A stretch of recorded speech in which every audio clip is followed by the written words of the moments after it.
Hi, this is Maury Moreland Morrison, here to tell you Geico has more than just great savings. Much more. Geico's been around for more than 75 years, back when they were using Morse code.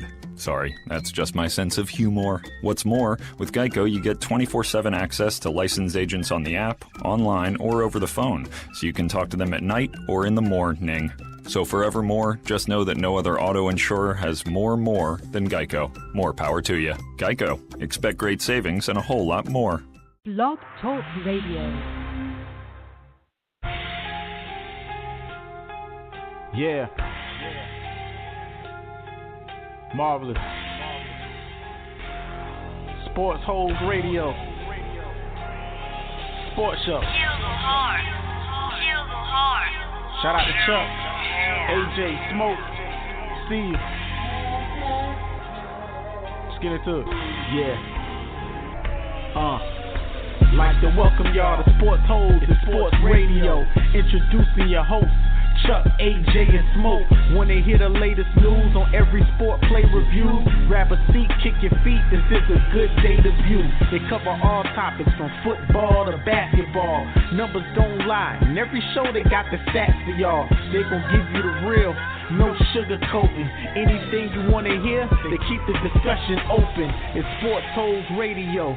This is an amazing show. Sports Center with realness and edge. This the way to go. We gon' keep it booming. The best show, I'm assuming. It's time for Sportholes, Sports Radio. Tune in.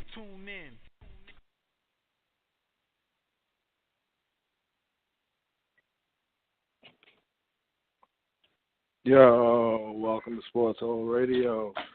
It's your host, Smoke the Dude. We back again for another week of Sportholes Talk, doing what we do. And it's Wednesday, March the 22nd, and we up to our fourth episode. This episode is entitled Too Much Ball.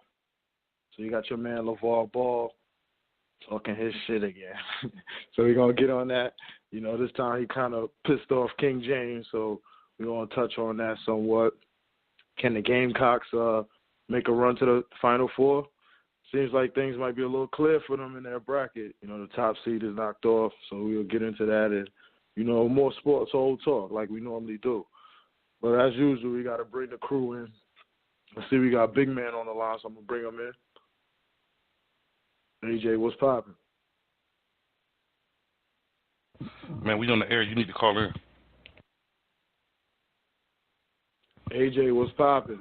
I'm sorry. We have a little technical difficulties, but I'm back at it. But what's going on, fellas? How everybody doing?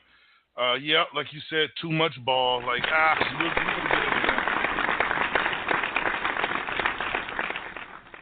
and I just want to give a shout out to the Gamecocks, hometown team. We still in the tournament, trying to get it in. We're doing our thing. All right. That's what it is. So I heard you do a little background there. You know what I'm saying? Well, you know, I got you on the line here. You know, everything is good. You back? Word. I see.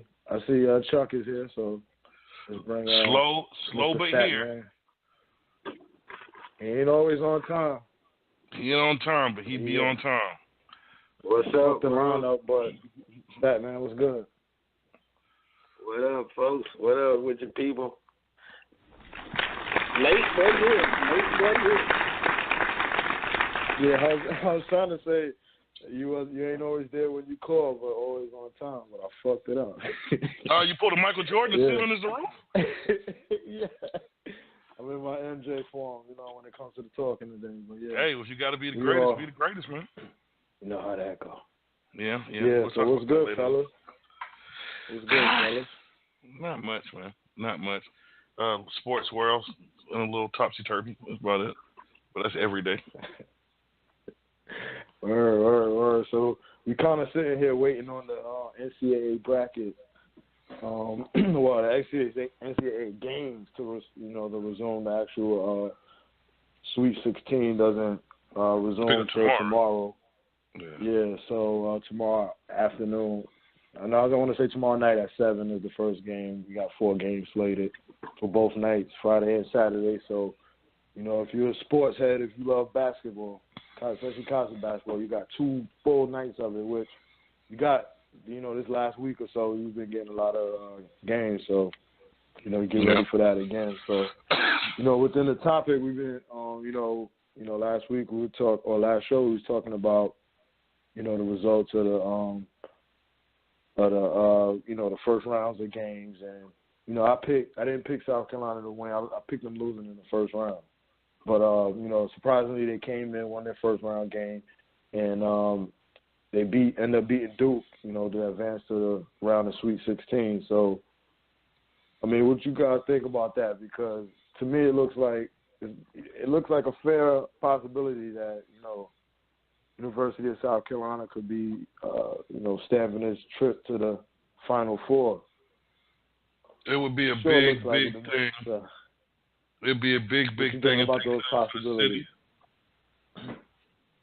It'd be good for the city. It'd be good for the program. Definitely for Frank Martin. He's already done more than most coaches have done there in 40-plus years. So I think it'll be a good thing. And if you really look at it, they're really the only team out there that could really have a Cinderella story. I mean, Michigan, not really a Cinderella. They've been there before. Maybe Oregon. Kansas, definitely not. UNC, definitely not. Can't say Duke because they're not in it. Gonzaga's there every year, so I'm not going to call them a Cinderella. So South Carolina, to me, is really the only one who got that chance to write that storybook story of how we came from, as your boy Drake could say, started from the bottom, now we here. No one expected them to do that. And now when no one's looking at you to do something, it's kind of always easier to do it. People don't really get the logic on that, but it is, because when people expecting you to fail, when you fail, that's exactly what they expected you to do. So it's not really anything. But when people expect you to fail and you succeed, now they're looking at you like, dang, I slept on these people the whole time, So, and being the Gamecock fan that I am, I just want to see them do well, man. I want to talk shit. I want to go to 5 Points, get drunk one last time. You know what I'm saying? So it is what it is. I hope them boys get them silver slippers. Yeah, that'll definitely be nice. Hype it up for the city, man. I mean, you look at. I definitely think it's possible. The number one seed in that region, which was Nova, was knocked off. Duke, they was ranked. They were the second seed. They knocked Duke off. So the top 2 teams in that bracket are gone. They are the 8th. South Carolina's the 8th seed. So they are, down in the bracket. So you could theoretically say there are other teams that are better than them. Technically 7th seed. Technically, but I could see them. Beating the rest of those teams. And like when you look at the Duke game, it seemed like they played tough defense on Duke. Yeah. They was getting back on. It seemed like it was a physical game just from the eye match. I don't have the stats in front of me, but just from looking at the game, it just seemed like they was really locked in and ready defensively. And so, defense can always help you win those games, especially under pressure. So I could see them defense, doing it. They did have a top-notch night. They were top on rebounds, offensive and defensive rebounds that night. I think they had more blocks as well. That's actually what kept them in the game, blocks, turnovers, and rebounds. So you are absolutely on point and right with that as far as the defense and just the overall heart that they played with. Like, those guys played with more heart. They weren't. And then another point that you made, Smoke, that I like was you said that Villanova was out and Duke is out, number 1 and number 2. So it kind of opens up the door for them to go in and do their thing, because everybody else after 1, 2, probably 3 is almost equal anyway. It's just how you see them. But, well, somewhat equal. I'm not going to say all of them. But anyway, outside of that, most teams that get in this situation, the number 1 team, the number 2 team, if they do lose, they were beat by someone else who now that other team has to play. The thing Carolina has in their corner is they beat that team. They beat that 2 team. They beat Duke. It's not like they had to let somebody else beat them and then slide past that person. No, they beat the juggernaut and then are moving forward. So big ups to them for that. You know, they got that under their belt. They made the 16. They could see they beat a number 2 seed. Thornwell alone is now getting a lot of NBA looks now. You know, more than he was before this tournament. You know, so it helps out more than just the city. It helps out the players. Now, people who thought South Carolina, it's a football school, you know. Now you got basketball. Yeah, national look. Yeah. Just like Frank Martin had an interview earlier this week on ESPN, and he was saying how Coach K had come to him and told him he likes what he's doing with this program. And this wasn't at this tournament. This was when he first got in Carolina. Coach K said, you're doing big things there, and it's going to show, and it's starting to show. And then it was just ironic that he beat Coach K, you know, years down that road after being told that. He also said that when he first, I think he was coaching high school ball somewhere before he came college coach, and he was saying that when he lost his job, and he sent out letters to coaches all over the country, and he got generic responses, and he said Coach K was the only one to respond with a handwritten letter to show that that man read that letter and that man wrote back to him. He took the effort to do that. Coach K easily could have said, I don't have any openings through a generic letter, but he took time to do that and explain to him that he thought he was going to have a good future. And now look what it's brought back to. You know, everything always comes full circle. What goes around comes around. So I think it was a lot of irony in that. So they got the storylines already lined up to be a Cinderella team, something that we'll talk about. We're going to talk about this for years anyway.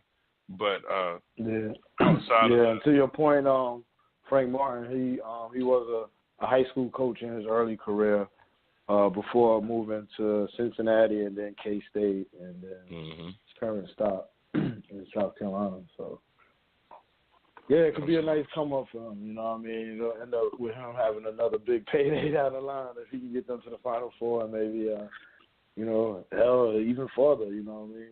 Teams, oh man, you already know if they win, Carolina gonna write a check. Any other bracket.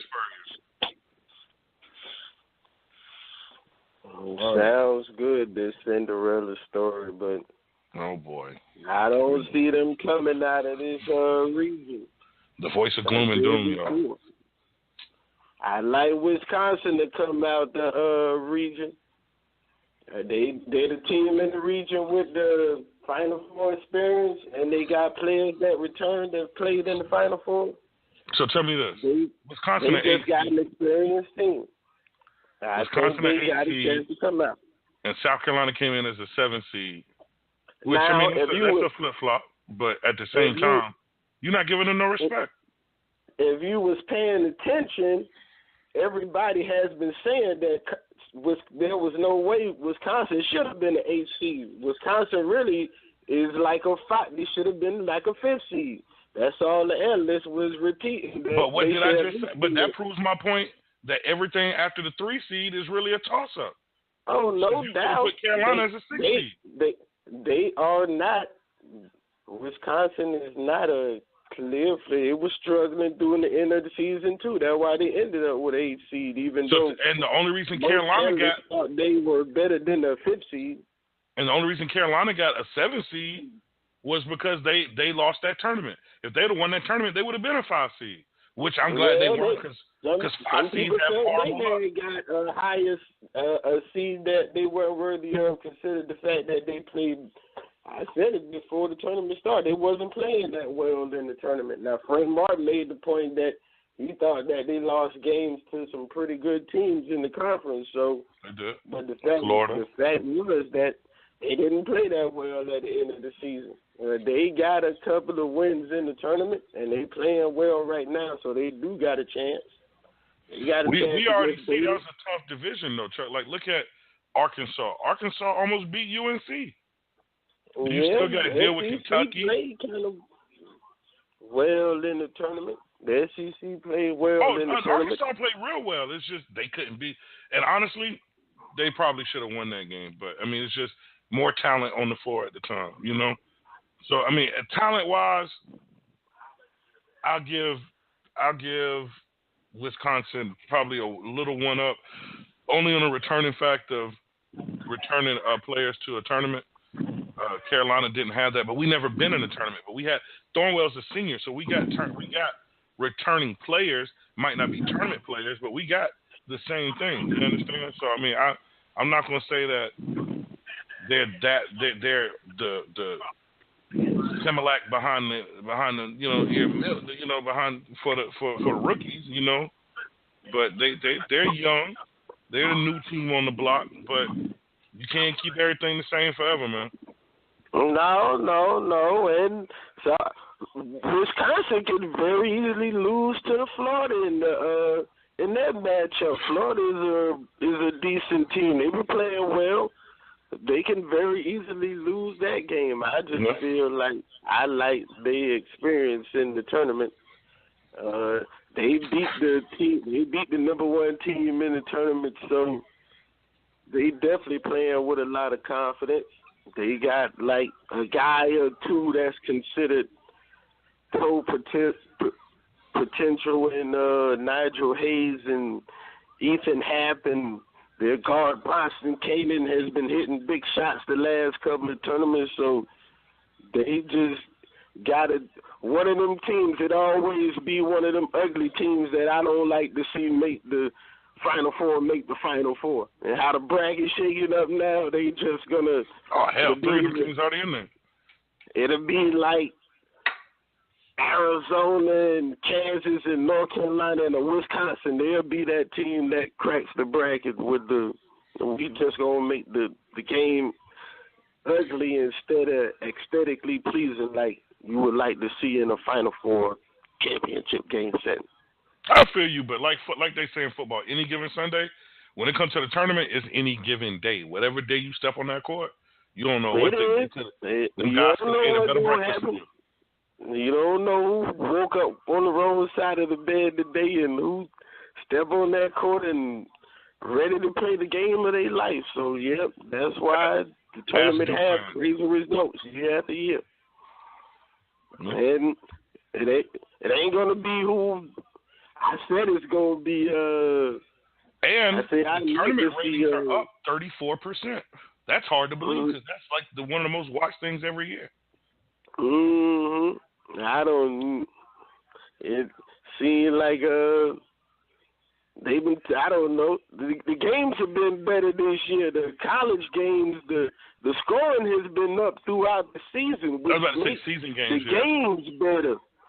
If it's better games, the people will watch.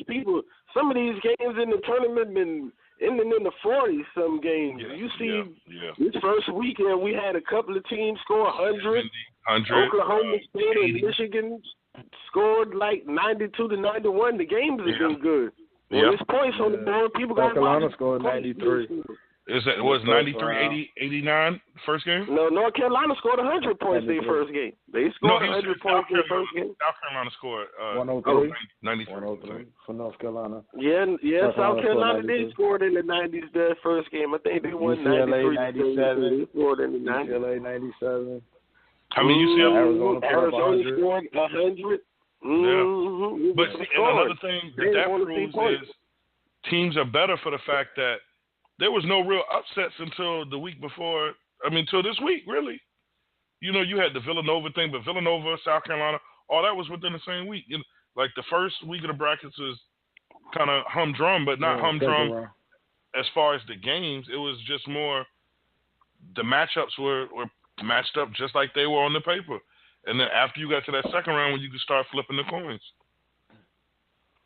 Yeah, that's how it usually go. Once you get to the round of 32, all of those teams can win those games, and that's why the tournament have results like it have. The 32 teams that make it to the round of 32, them second round games, them teams be pretty much can beat either one of those teams on the list. We got all these stats, numbers, and history on this tournament. Why in the hell is the NCAA taking their time on getting this football tournament right? You got to have more than 4 teams, man. That's what I'm afraid, man. The basketball people say we got 300 and this basketball got 351 teams. Now it's not gonna happen like South Carolina State winning the national championship or the Citadel winning the national, but they got a chance every year when the season starts. Like it might be 1 year where I don't know the best people in the world go to Grambling.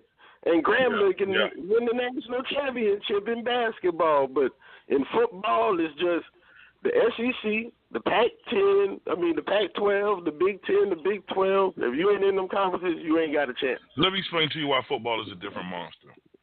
Basketball got 5 people on the court. I can control, as a coach, 5 people, one great talent, and maybe a semi-talent after that, and then just role players after that, and win games. With football, you can't have just one great player. I mean, like everybody talk about Tom Brady, and that he don't got nobody around him. He don't have. When people say nobody around him, I'm an ex-football player, so nobody around you to football players means what we call skill positions: receivers, quarterbacks, running backs, that type of stuff. But there are stars on that team. Like, you have to look at the offensive line, people who get no glory. Those are the smartest people on the field, are the offensive linemen. They have to know every play, even if it involves them or not. Receivers only know receiving play because once they hear a run gap or a run play, they have completely zoned out because they're just taking their man down the field. Same situation when it's a pass play. Running backs are, I'm pass protection, or I'm just running out here somewhere. So you have more than one person carrying a team on football, where you can't put Citadel against Alabama and expect anybody to think they're going to win. You understand? But you could put, like you said, Citadel and their team against, I'm just picking on the Citadel. I mean, we can pick any team, Grambling, Western Texas, I don't care what you pick.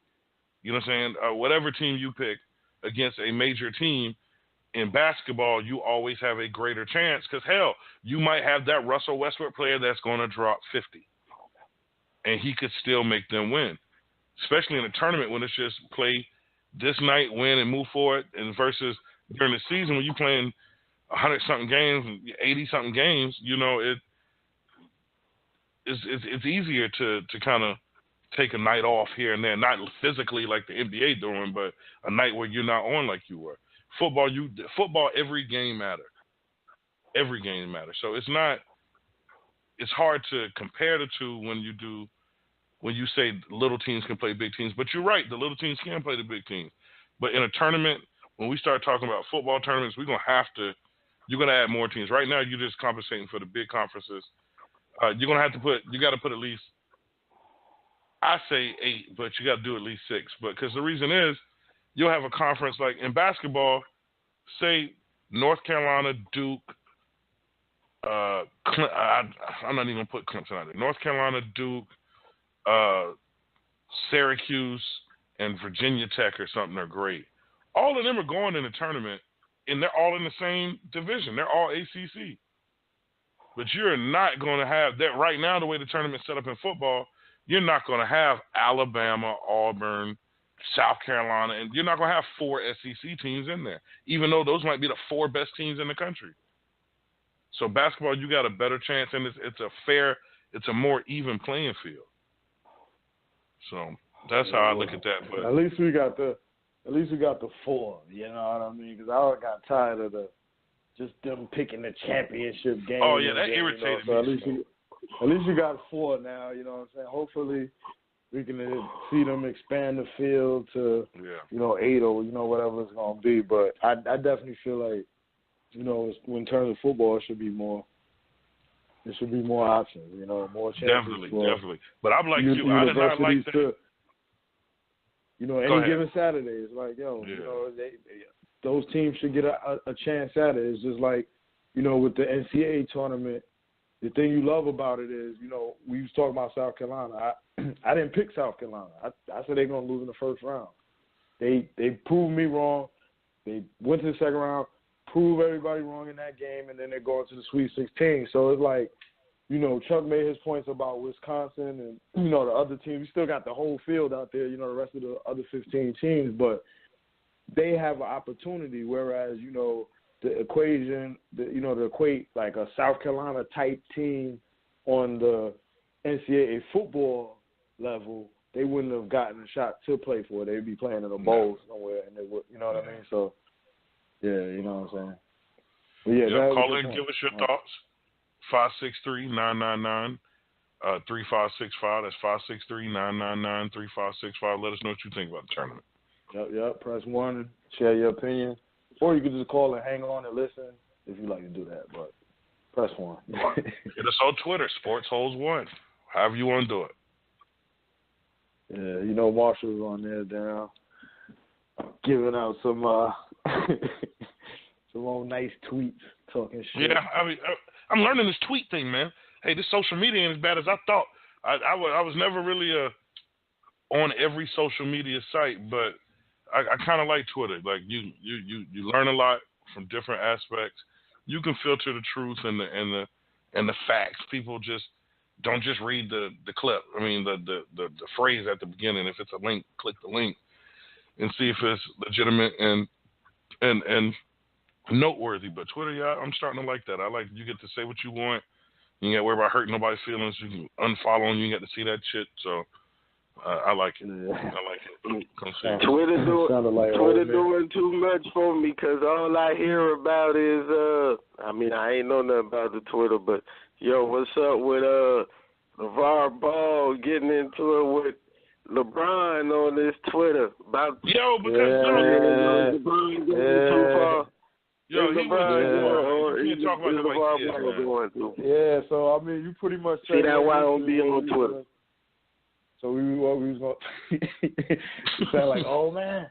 Yeah, but, he like 90. Hey man, I was in the same boat too, so you know, I don't want to sound like I'm the most. We had telegraphs. Technological dude. I used to be like, forget all that, but Chuck's be still sending the kite. Now, you mentioned LeVar Ball getting into it. He back talking his shit. You know, they don't like LeVar Ball. You know, the overall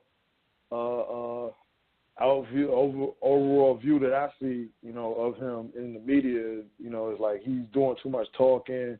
He's too arrogant. He's outlandish. His sons are going to be affected by his talk, and you know, he just seems to keep coming at it. So they had a interview recently where he was on the show with Chris Broussard, In the Zone. Yeah. And so they was just talking about children of superstar athletes and them not being able to live up to the hype of their father. So they normally don't do as well in the league. In the NBA. LeVar ain't been no damn superstar. That's the point he was making. He's saying that, you know, normally the parents, that wasn't that good, their kids go on to be great. Mm-hmm. Whereas it's vice versa with the great parent. You know, the child usually struggles to live up. So in the interview with Chris Broussard, he's saying he's quoted as saying, "You got LeBron. It's going to be hard for his kids because they are going to look at them like you got to just be like your dad." Ball said. And after a while, that pressure starts sitting on you like, why do I got to be just like him? Why can't I just be me? And then they're going to be like, oh, you soft. You're not that good, because the expectation is very, very high. And so he made that statement, you know, pretty much, you know, self-explanatory what he said. And so afterwards, LeBron, he made a statement that, he didn't take too well to what LeVar Ball said. And, you know, he pretty much responded by saying, keep my kid's name out your mouth. Keep my family out your mouth. This is dad to dad. It's a problem now. He can talk about his brand, talk about his sons, talk about basketball, talk about me, but keep my family out of this. So let me tell you why I agree with LeBron on that. Well, we can start right there and just go ahead. And what you think about that? Let me tell you, one, LeBron is right. LeBron made it very clear. You could talk about me. You could talk about basketball, your kids, anything to do with your family, you can say what the hell you want. But when you start talking about people's kids, that's when shit get personal. Now, the reason I say LeVar is a hypocrite. Now, first off, y'all heard us on this show before. We said we think LeVar Ball, I love his father aspect on how he supports his kids. So we're always going to make that very clear when we talk about LeVar Ball. We love how you support your kids. But now we're going to talk about you in the media. First, it was cool because you could beat Jordan. It was about you. It was about you and Michael Jordan. Then it was about you and how you felt about your kids. But now that Smoke just read the quote, you saying kids don't live up to these superstar athletes' expectations. I got to be just like you. Son, that's a double-edged sword because now your son has to live up to all the bullshit you talk. You came out and said your son is better than Steph Curry. He better be able to shoot that damn ball when he get in the NBA. Now, don't get me wrong. He is playing great team ball right now. But the NBA is a different league. And if your son cannot live up to what you're preaching, and then on top of that, the oldest one is not even in the worst position. It's the two youngest ones because the one dropping 93, they expect him to be better than the brother. And then you got your dad talking more shit about that. And what this is really boiling down to was when I was in college, I averaged 2.2 points. No one knew who the hell LeVar Ball was until his son dropped 93 and the oldest one started tearing up the gym. No one knew who he was. Now he finally has his spotlight associated with basketball. So now what it is, it's a kid. It's two analogies I would use. It's a person who loves attention who now you're giving him an audience. When a person loves attention and you just give them a little bit of attention, they do just enough. But when you start giving them all your attention, they're going to start doing any and everything, even when they're doing too damn much. When people start doing too much, you're giving them too much attention. And what happens from that is, like, look, we talking about them now, but we talking about the aftermath of what should have never got this far. They should have, because we got plenty of dads out there who talk shit. This was the father at the Little League games who the referee had to escort out the gym. This is the father at the Little League games where they had to sit him down and be like, they're just kids. We're just playing ball. That's not a game to him. You know, and I understand that's just how some people are. Knock it or love it. It's up to you. But they're still just kids. The oldest is just in college. He's really supposed to be there to get a college education. But as we obviously know, LeVar's made it very clear he's one and done. So you telling me off top, you already told your son, education is your second most important thing at school. I'm not saying he's right or wrong for that. Whatever you teach your kids is what you teach your kids. Because education might not be for everybody. This is your way to the league. But you have to do certain things to get there, which means you got to go to class, at least for 1 year. But what I'm saying when I say that is all he teaches is basketball. And like you said, if he's going to say the superstar kids end up not being able to live up to that, you got to look at what you're making your kids live up to. But at the same time, you could also throw out the old saying that the worst players are the best coaches. So maybe that's why your kids are so good, because you was one of the worst players. Yeah, so I mean, it's not like he's bigging himself up. See, I like the thing about it to me is like I understand LeBron, his frustration, because if I'm not mistaken, he mentioned, you know, the son by name, you know, Bryce. Yeah. I think he mentioned him by name, you know, about LeBron. So I get that part. I get that part of it where, you know, it's like, yo, don't talk about my sons, but he didn't say anything derogatory about it. You know, I think he was making more of a point towards, you know, what the question he was asked, you know, about. I mean, that's low-key throwing shots, man, when you start calling LeBron name after you make the statement that kids don't live up to superstars. That's taking a shot at LeBron. I didn't mean to cut you off, though.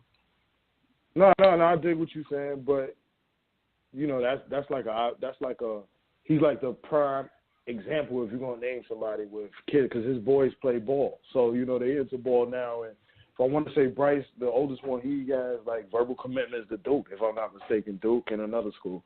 So like they ball. So I understand everybody's standpoint. Like I'm not gonna say, you know, LeVar Ball was wrong in what he said. I'm not going to say LeBron is wrong for, coming to the defense of his kid. But the thing about LeBron is this, to me, it's like he overblows the things that he shouldn't. It's like, we got a problem. It's like, come on, man. It wasn't really that serious. But it's like he takes the high road. Like, for example, when he had the spat with Phil Jackson, Phil Jackson called his guys goons or whatever. Oh, he got that from Chaney. Go after Posse. Phil Jackson had used the word posse. He called him a posse. Chaney had the goons now. He want to take the high road. He used the word posse. When he should speak out, he taking a high road. And so now it's like, to me, it's just like when I saw it, I laughed because it's like, LeBron, he want to talk now. When it's not, I mean, I get what you're saying. You could have gave that man a call or something. It's just like, keep my kid's name, like he gangster. But then when cats have something to say about you, it's like he take the high road every time. Somebody you got to actually battle on the court, you take the high road. Now you want to argue with a 50-year-old man? Like, forget him.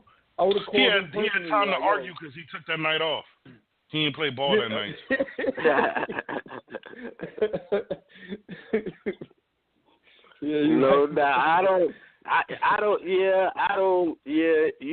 They make everything into a big deal. That's why I really like Twitter and the Facebook be trying to make everything a big deal. Like, right.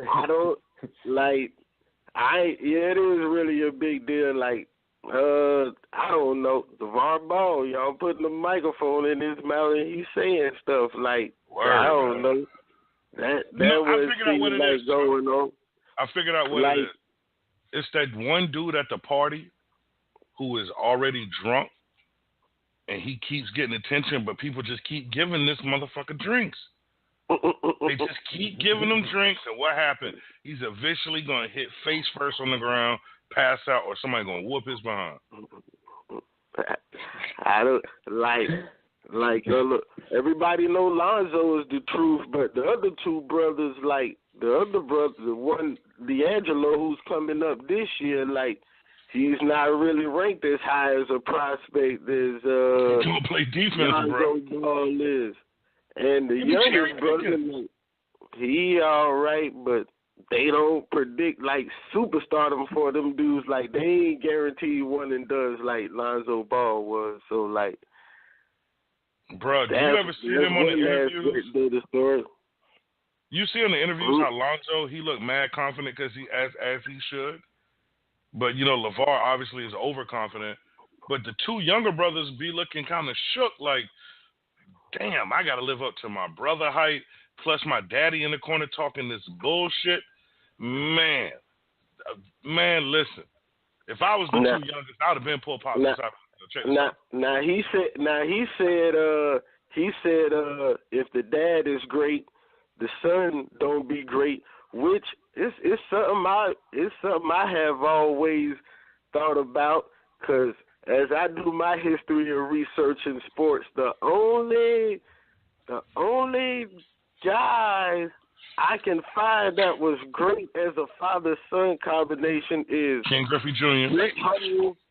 Is Brett Hull and Bobby Hull in hockey. They're You're the not taking only the Griffeys? Griffey's dad is not a Hall of Famer.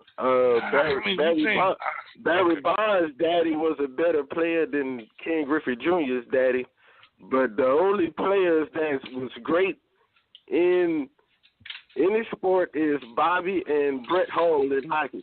They're the only father-son combination that I can find. You making that final? What are our other options? What's our runner-up? If you name an all-time great player, I'm thinking. I can't think of them. I mean, any great player you can think. Joe Montana's son, Barry Sanders' son, Kareem Abdul-Jabbar's son, Michael Jordan's son, Larry Bird. Somewhere, man. It's never happened. So Lonzo, I mean, that's the point LeVar Ball was trying to make. But his point was the point that LeVar Ball was trying to make is that the great players are off so much trying to be great that their kid is not learning how to be great from them because they're studying how to be great themselves. Okay, so, I got one. That is the point that he was trying to make. I don't know. I don't agree with that point. That was the point that he was trying to make. I believe those kids got more access to be greater athletes than the average kid would. So I understand being on the road is a factor. But when you think about it, when all those greats that we talking about, they pops wasn't teaching them. I mean, it could have been, but most of that was coaches teaching them that stuff. So those guys are put in front of coaches. Like right now, LeVar Ball talk about LeBron's son, but I follow LeBron's son a little bit. He aight. So, I mean, he might want to tone that down. He might want to tone that down a little bit. I mean, like, it's super early. I think he only like 12, but like he's not even 13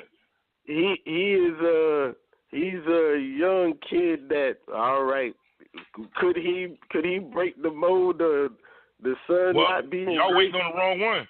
What about Manute Bol's son? Listen, Manute Bol is not a great player. You serious? He's talking about great players. He's talking about okay. Well, take Manute Bol out. Shaq's son's supposed to be the truth. Nah, he's all right. If you tell me Shaq ain't great, he's all right. How old is he? Shaq's son is all right. I think he's somewhere in high school. I think he's getting D1. We trying to count kids out and they ain't made it to college yet. No, that was just him. I think there was something about Shaq he thought he was trying to send a shot at him too. So I think he had kind of felt some way about what LeVar Ball had said too. Something to him, yeah. But and then this is my point I was trying to make with that though. It's not the being on the road is a factor, but I think it's like my dad was a mechanic. I know how to work on cars, but I never really. I saw cars so much that I got sick of it. I really didn't get in cars till I was in high school. I know guys who grew up, that's all they was, oh man, I want to work on cars from day one. That wasn't me. So with basketball, like Michael Jordan's son probably being around basketball, everything was basketball. He probably was like, man, I don't even want to do this shit. You know what I'm saying? Even if he was good. I've heard rumors about Dan Marino's son. Dan Marino's son ain't never played a lick of football, but they say he plays golf, matter of fact. And not professionally. I mean, I guess if you're rich, you can play call it professional. I don't know. But they say this dude has a cannon for a arm and never touched a football field. So, I mean, it's like it is. I mean, when you around all the time, they want to do something different. All right, well, I saw this article that I thought was kind of, well, not really funny, but it lists the top 10 claims that LeVar Ball made about himself and his son. So it's like his top 10 quotes or whatever. So this dude has 10 quotes already. See, so we just feeding into the LeVar Ball hype. Nah, we just reporting on the bullshit that already happened. Go ahead. This is famous deeds. Yeah, this is top 10 list. I got this from USA Today. So we just run off a few of them. At number 10, they got. I've been coaching them all their lives. I've instilled something in them that you can't take out. Like, no shot is a bad shot. Come on. You sure that's LeVar Ball or is that Russell Westbrook? Yeah. No, that's actually LeVar Ball, because in the playoff game that they lost, I think they shot like 17 or 65 from the field, which is about 30% somewhere around there. So they live by that motto. They shot 17 to 65 in the playoff game, so they literally shot their team out. That was worse than Westbrook. So that could be a true thing. Of the younger Ball, LaMelo Ball shooting a 40-footer with two people with the guy guarding him. All right, his number 9. What? They have a clip of his son playing ball. And he like shooting a 40-footer, like so it's playing into him saying no shot is a bad shot. For anybody that's listening, if there's two people on you, that means somebody is open. Move the basketball to the open man. That's how basketball is supposed to be played. Oh, yeah. Please don't pull up as soon as y'all hit half court. Number 9, you talking about Charles Barkley? If Charles thought like me, maybe he'd win a championship. Number 8, these boys were born to grow pro. Your mom's a PE teacher. I'm a personal trainer. Your last name is Ball. How much more lined up can you be? I say that should have been number 1. Number 7, my son will only play for the Lakers. Boom. Good job, though.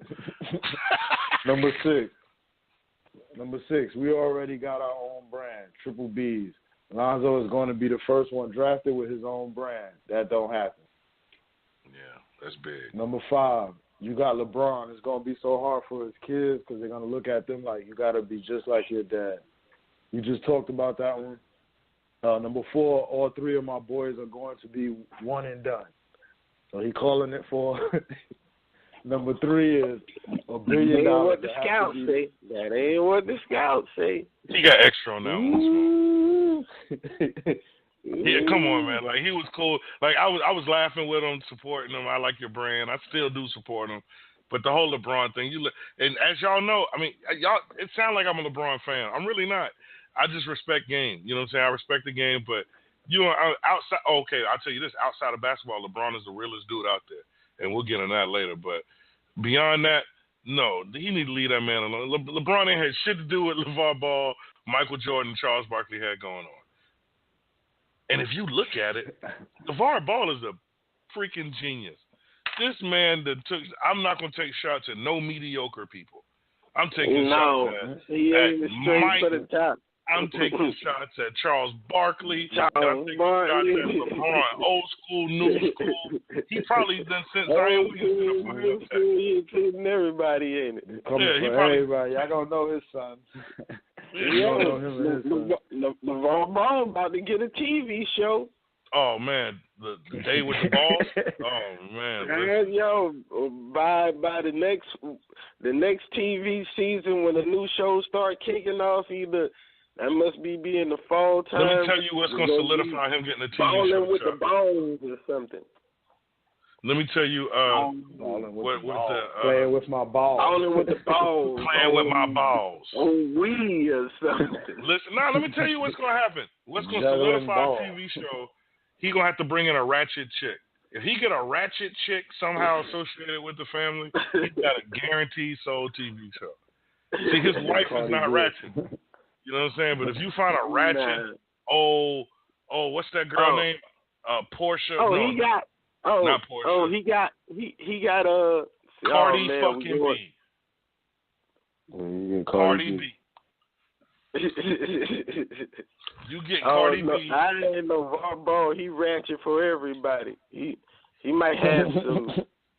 He ratchet for everybody. That's why I say he'll just keep the show going with all the craziness. He done started his own craziness. He got everybody having an opinion on it. All right. So the number 3 quote, $1 billion. It has to be there. That's our number. $1 billion straight out the gate. And you don't even have to give it to me all up front. Give us $100 million over 10 years. All right, Number two, I'll tell you right now, he's better than Steph Curry to me. To me, Zoe is the best player in the world. I don't know if he could beat LeBron James and Russell Westbrook 1-on-1, but I know he can beat them 5-on-5. What? And his famous is most famous one. So who is the other 4? Hey, I don't know who he's talking about the other 4 players, but I mean, but what he brought up the 5 Longos versus whoever. So he taking him, his sons, and one other nigga? No, that ain't gonna work. He gonna need more help than that to beat Westbrook or LeBron. He gonna need, in order for him to win that game, he gonna have to have Anthony Davis and Boogie Cousins and Karl Anthony Towns. Somebody else in his dreams too. I like him. He's a stud player, but when he get into the league next year, he will not be a top 10 player in the league next year. He's gonna be good. He'll surprise me. Yeah. If he top 10, LeVar Ball really will be talking some trash. I think he gonna be there in time, but not next year. And he putting that bullseye on his son back. So like every night when he step on the court, they gonna be like, "Your dad said what? All right, let's see what you made of." You gonna have to be ready to go every night. Yeah. Everybody gonna be looking at you like, all right, let's see what that game about.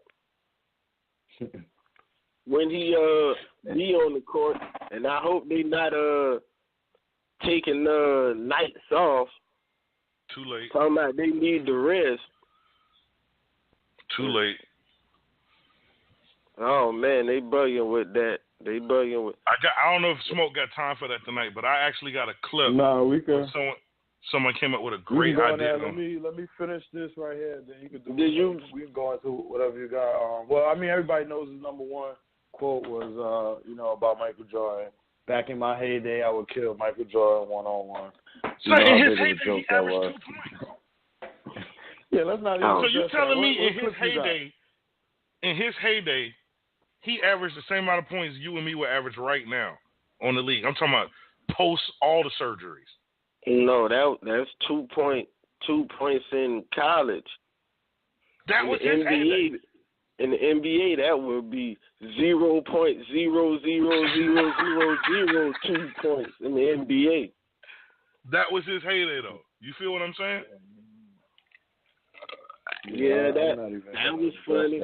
Like Barkley, that's funny. What's the clip Smoke, you got? I got money you could beat LeVar Ball back in his heyday. Yeah, I'm not even going to address that. Come on. He's bugging. Run your clip. Okay, let me pull the clip. It's a clip. It's a clip that I got. This was on Colin Cowherd's show. And they made a suggestion on how to fix sitting down. You know how players sit down, and I kind of, from the fan standpoint, from the player standpoint, I understand, but I feel like they like to throw Popovich out there about doing that, but Popovich was sitting people who was in their 30s. You know what I'm saying? What you mean by sit down? Like sitting out games? You mean? Sitting out games. When I say sitting out games, like cats who can play, who are not playing though. But let me run this and let me tell me what y'all think. Cool. It's coming.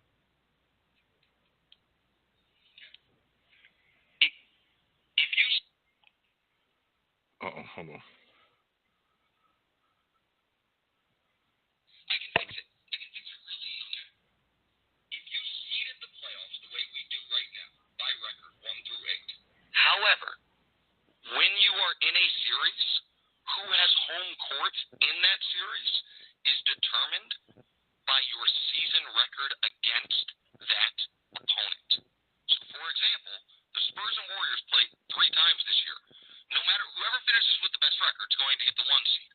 But whether you're the 1 seed or the 2 seed, if you two play in the playoffs, you know who's going to get home court in that series? Whichever team won the best of 3 in the regular season. Then teams would never rest guys in big games. They would only do it because there would be no such thing as a meaningless game.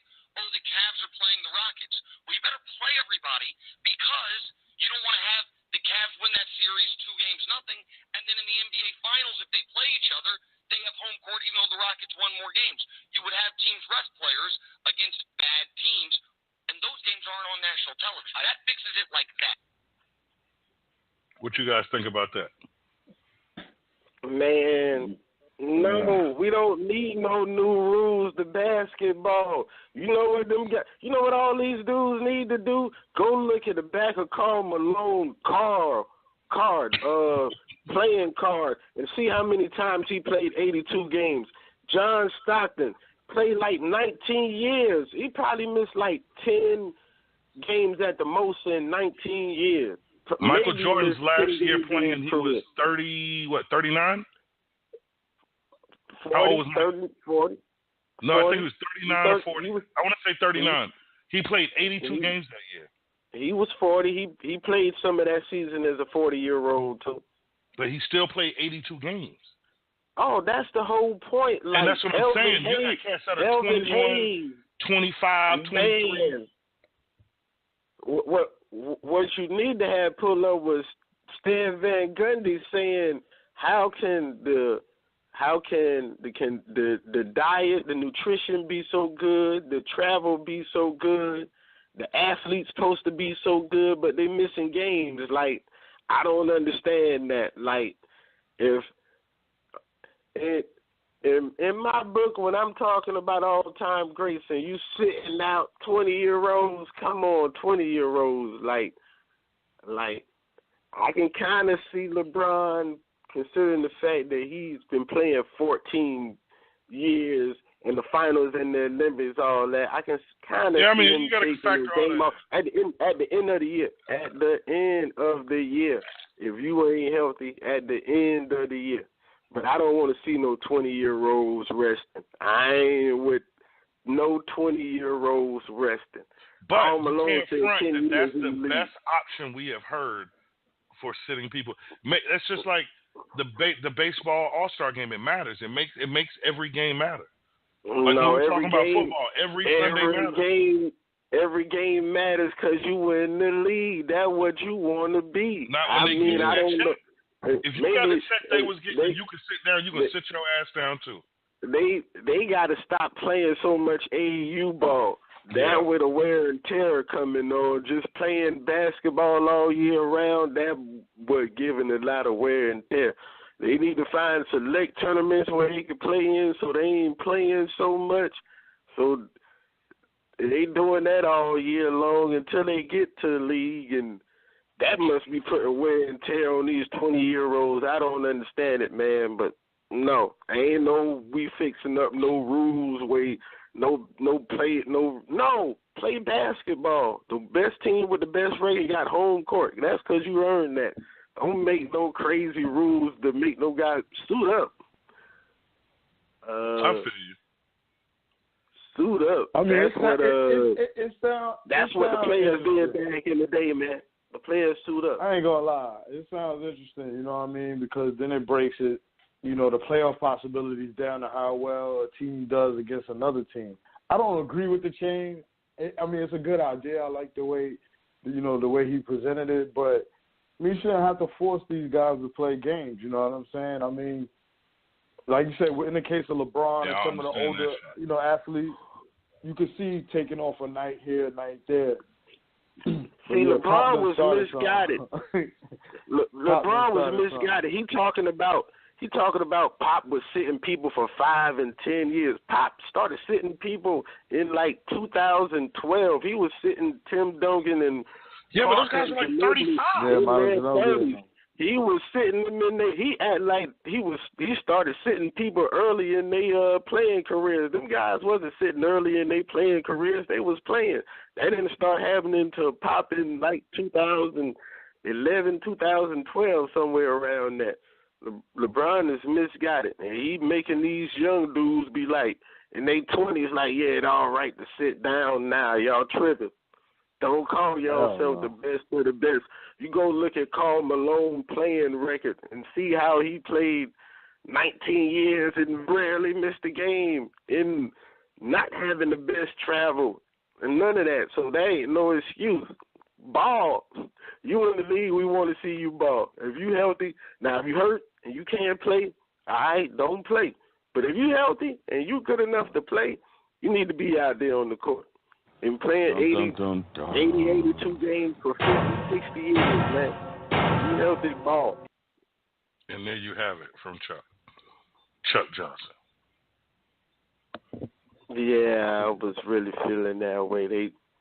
Brian is tripping with that, man. Yeah, I don't know about that though. That's a touchy subject.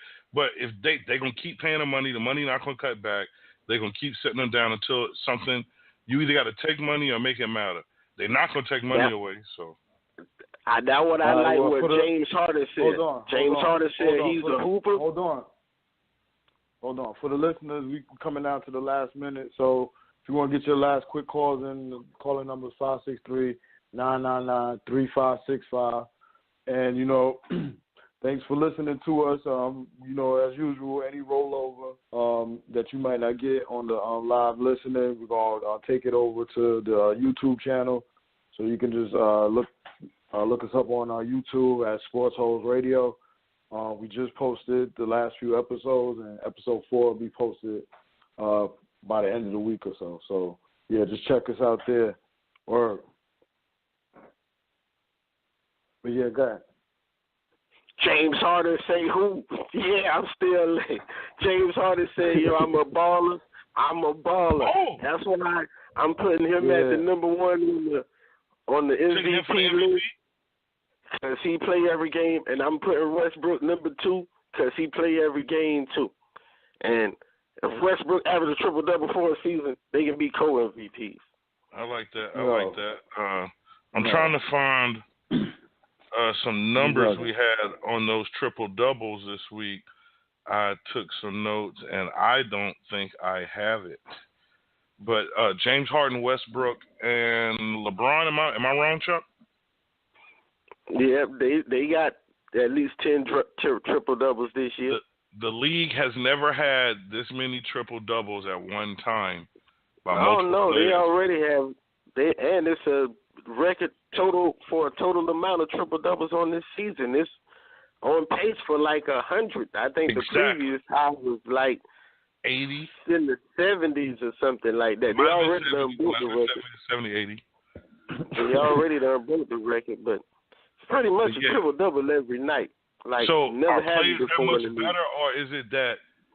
But see, does this come from when you take those people that go create these big 3 and big 4s?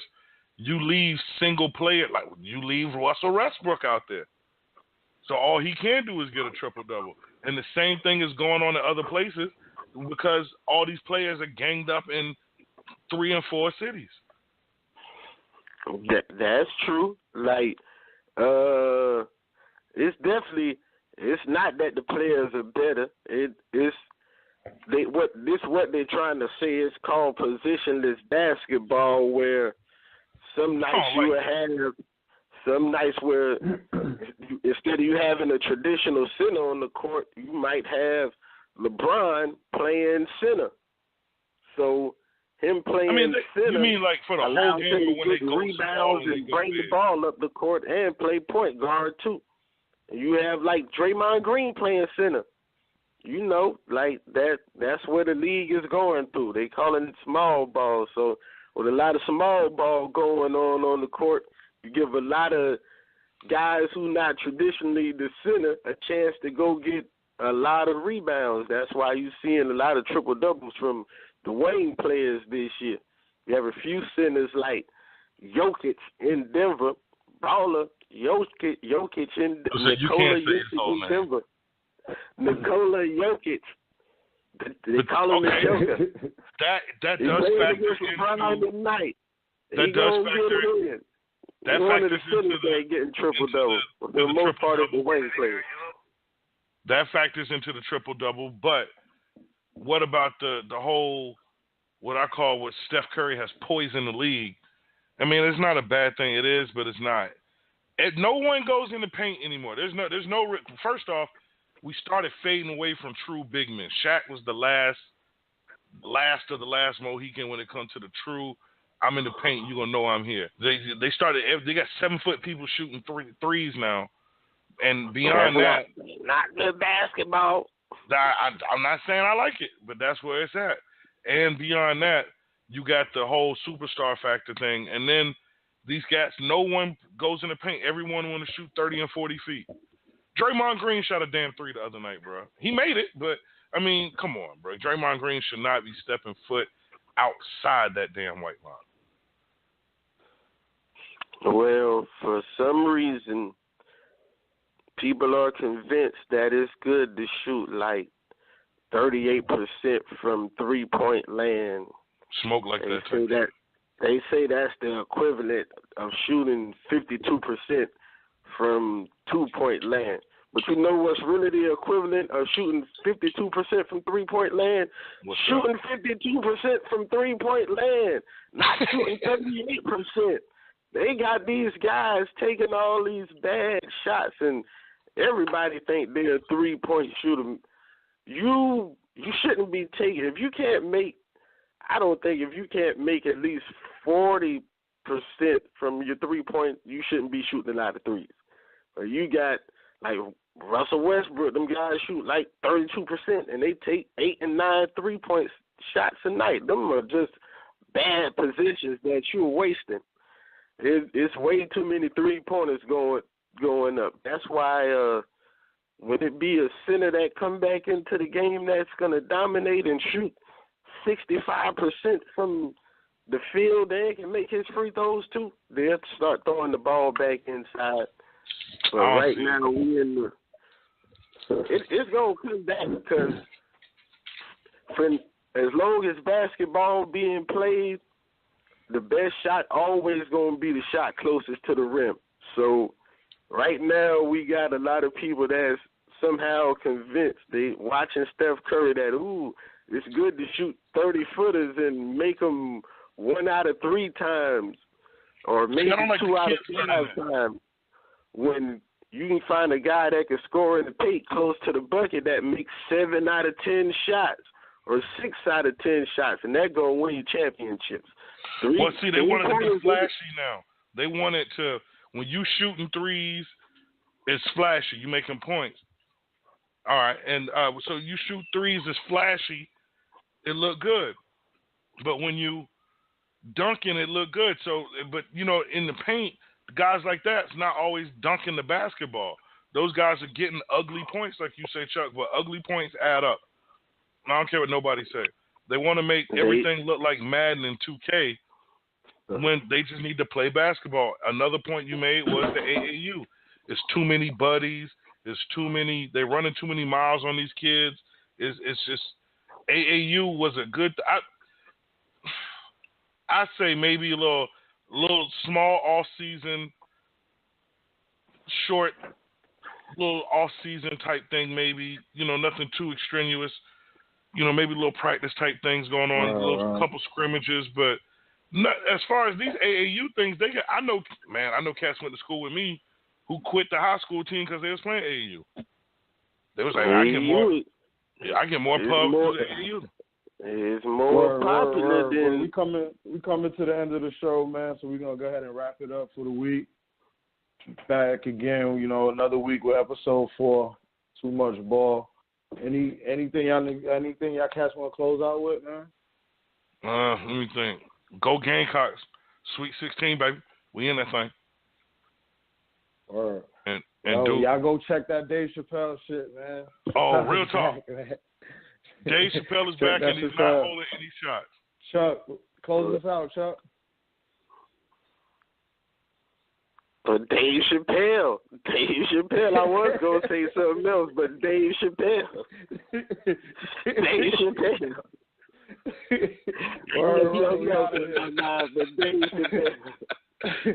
Sportholes Radio. You really threw me off with the Dave Chappelle. Yo, it's too funny, son. Word, we out of here, though. Peace. Peace. Dave Chappelle. Peace. I'm rich, bitch.